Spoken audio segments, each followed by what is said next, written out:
అందరికీ praise lord. Very good morning to all of you. Welcome to today's వైనస్ programme. ఎలా ఉన్నారండి?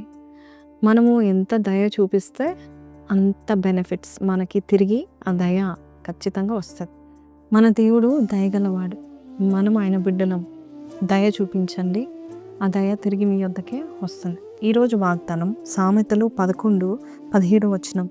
దయగలవాడు తనకే మేలు చేసుకొనును, క్రూరుడు తన శరీరమునకు బాధ తెచ్చుకొనును. నిజమే, మనం దయ చూపిస్తే మనకు మనమే మేలు చేసుకుంటాం. నేను ఒక వీడియో చూశాను. దాంట్లో ఒక ఆమె షాప్కి వెళ్తుంది, బార్బర్ షాప్కి వెళ్తుంది. ఆ పార్లర్లో ఆ సలూన్కి వెళ్ళి తన మొత్తం జుట్టు కట్ చేసుకోవడానికి వెళ్తుంది. ఎందుకు అంటే ఆమె ఒక క్యాన్సర్ పేషెంట్. మొత్తం తలంతా తీసేసి గుండు చేసుకోవాలని వెళ్తుంది. అలాగే ఆ బార్బర్ తల పట్టుకొని ఆమె తల ఎంటుకలు తీసేస్తుంటే, అదంతా కూడా చాప్ ఆఫ్ చేస్తుంటే చాలా ఏడుస్తుంది, కన్నీళ్ళు కారుస్తూ ఉంటుంది. క్యాన్సర్ పేషెంట్, నాకున్న జుట్టంతా పోతుందని ఏడుస్తుంటే, ఆమె ఏడుస్తుందని ఈ యొక్క మంచి వ్యక్తి, దయతో ఉన్న వ్యక్తి ఏం చేశాడు తెలుసా? ఆమె చూస్తుంటుండగా ఆయన జుట్టు కూడా ఇలాగ షేవ్ చేసేస్తాడు. చూసావా, డోంట్ వరీ, నేను కూడా షేవ్ చేసుకున్నానని. అసలు ఎవరైనా చేస్తారా?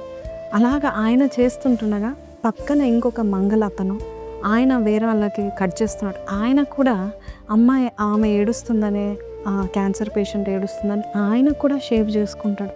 నేను చాలా ఆశ్చర్యపడిపోయాను.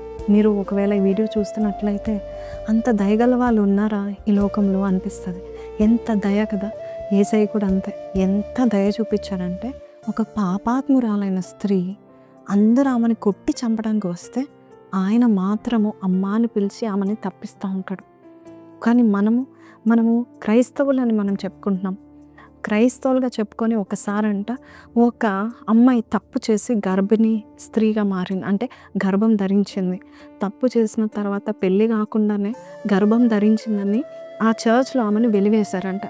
ఆమె ఎక్కడికి వెళ్ళాలో తెలియక అలాగే ఏడుచుకుంటూ నడుచుకుంటే వెళ్తుంటే, మరి పబ్బులో పనిచేసిన అతను ఆమెని చూసి మేము చేర్చుకుంటామని చెప్పి ఆమెను చేర్చుకున్నారంట. నిజానికి దేవుని బిడ్డలుగా మనం దయ చూపించాలి, మనం వెలివేయకూడదు. ఒకవేళ ఆమె నిజంగానే నాకెందుకు ఈ బిడ్డని అబార్షన్ చేసుకోలేదు, ఆమె వచ్చింది, దయ చూపించండి.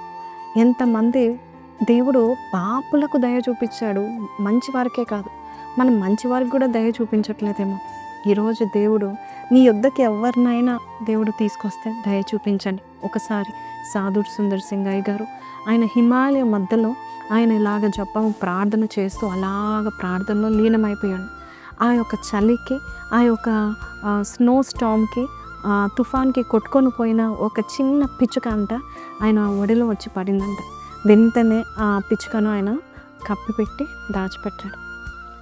అయితే దేవుడు అంటున్నాడు, ఎలాగైతే నా ఒడిలో ఎవరినైనా వస్తారో వారిని నేను కప్పి పెడతాను, నేను వారిని దాచిపెడతానని దేవుడు చెప్తున్నాడు. సో అంత దయగల తండ్రి ఈరోజు మనకి చెప్తున్నాడు, నువ్వు దయ చూపించు. నువ్వు ఎవరికి దయ చూపించినా అది నీకు నువ్వే మేలు చేసుకుంటావని ఈరోజు వాగ్దానం దేవుడు చెప్తా ఉన్నాడు. దయ ఎక్కడికి పోదు.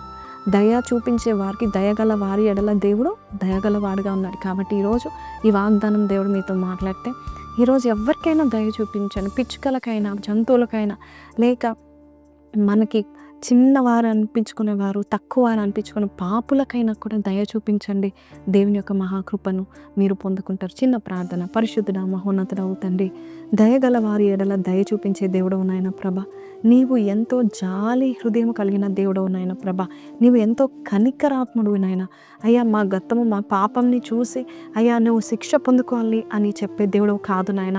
నువ్వు అద్భుతాలు చేస్తున్నావు, నువ్వు దయను చూపిస్తున్నందుకు నీకు వందనాలు అయ్యా. మేము అసలు నీ దయకు పాత్రలం కాకపోయినా ఎన్నోసార్లు దయ చూపిస్తున్నావు. ప్రతిరోజు, ఈరోజు కూడా నీ దయ వల్లనే అయ్యా మేము ఈరోజు బ్రతికి ఉన్నాము. ప్రతి సంవత్సరం నీ దయా కిరీటం అని వాక్యం సెలవిస్తుంది ఆయన. అట్టి దయలో మేమున్నాం. మేము కూడా ఇతరులకు దయ చూపించే మంచి మనుషులుగా, మంచి మనస్తత్వం ఉన్న వారుగా మాకు నేర్పించండి నాయన ప్రభ తండ్రి. యేసయ్య అయ్యా, ముఖ్యంగా క్రూరులైన వారునైనా ప్రభ తండ్రి, వారి శరీరానికి హాని చేసుకుంటారని చెప్తున్నాం. మాలో ఇంకా ఎక్కడైనా క్రూరత్వం ఉంటే కొట్టివేయండి నాయన. ఎక్కడైనా మాలో దయ కనబడకపోతే తీసివేయండి. దయగల మాటలు, దయగల హృదయము, దయగల చేష్టలు మాకు దయచేయమని యేసు పరిశుద్ధ నామంలో అడిగి వేడుకొంచున్నాం తండ్రి, ఆమెన్. సో ప్రైజ్ లార్డ్ అండి. ఈరోజు దేవుడు మనతో మాట్లాడాడు కదా, దయ చూపిద్దామా? మనం అనిపిస్తుంది, వారు నాకు కీడు చేశారు, వారికి దయ చూపించాలంటే చూపించండి. అప్పుడు దేవుడు మీకు అధికమైన ప్రేమను, దయను, కృపను కనపరుస్తుంటాడు. కాబట్టి ఈరోజు ఈ వాగ్దానం ద్వారా దేవుడు మీతో మాట్లాడితే కింద కమెంట్లో రాయండి, kindness will never be wasted అని పెట్టండి. God is counting all your kind acts and he will bless you. God bless you. Have a blessed day. Praise the Lord.